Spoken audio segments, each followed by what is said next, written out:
Ingkang wijil saking desa Weru Werdoyo Kecamatan Kebun Agung Kabupaten Demak Indo ingkang dipun panarsani Ibu Roswati sarta dipun golontak Roko Mas Agus Wibowo. Para kadang sutresna sasampunipun panjenengan sami kasubrata joget gandung inarya adat kabudayan Jawa sarta dipun lajengaken ndol-ndol sawetawis ing kisah di Wonokroba Rosi Mustika Budaya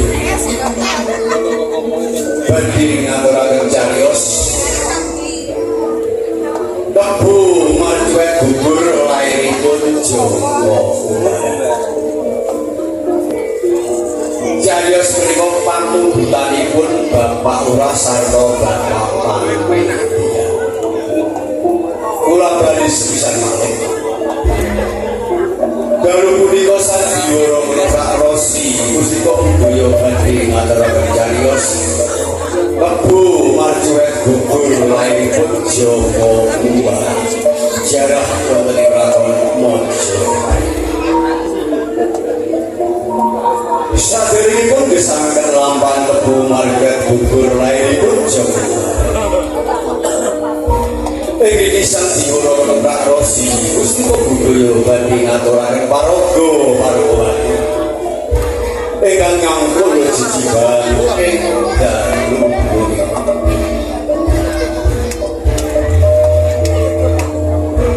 Sandiwara Pak Rosi Mustika Budaya makarya sesarengan kaliyan karawitan kanthi bendera arum laras ingkang dipun patarsani Roko Mas Edi Wicaksono sarta makarya sesarengan kaliyan sound sistem Wahyu Haji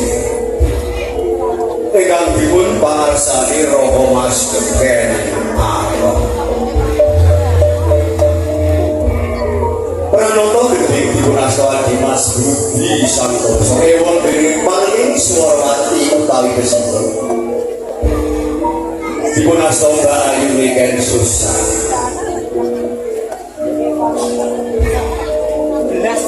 pranata panggung dipun asta Dimas Santosa Ondo Tenis sarta Dekorasi dipun asta Dimas Sukir pranata pagalian dipun asta Dimas Santoso ewon dening Pangeran dipun asta Dimas Sugiyo menggawe dedawahan ing dalu punika gedhe angka sepisan nggambaraken wonten ing Kabupaten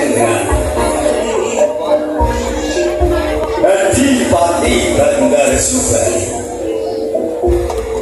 dipun asta Bapa Damar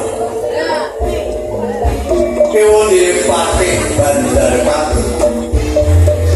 dipun asta Dimas Surekto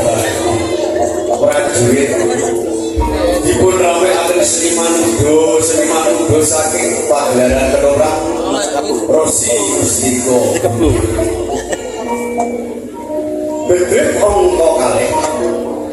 nggambaraken wonten ing desa Ngambir Senen ajar panggen dipun paradani Roko Mas Karsijan Sumarsih dipun asta Mbak Ayu Imah Widyaswati ewone Joko Panon dipun paradani Roko Mas Puji Eko Wibowo Joko Mercu utawi Kebo Marjuet tolong-tolongipun cariyos ing dalu punika dipun paradani Dimas Didi Santoso gedhe angka iku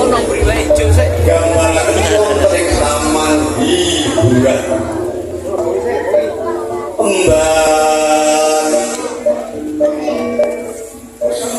Dipunasta Bayu Kakros minangka pangarsa sandiwara ketoprak Rosi Pustiko para pamirsa dipun ramekaken Sriwati Ayu saking pagelaran ketoprak Rosi Pustiko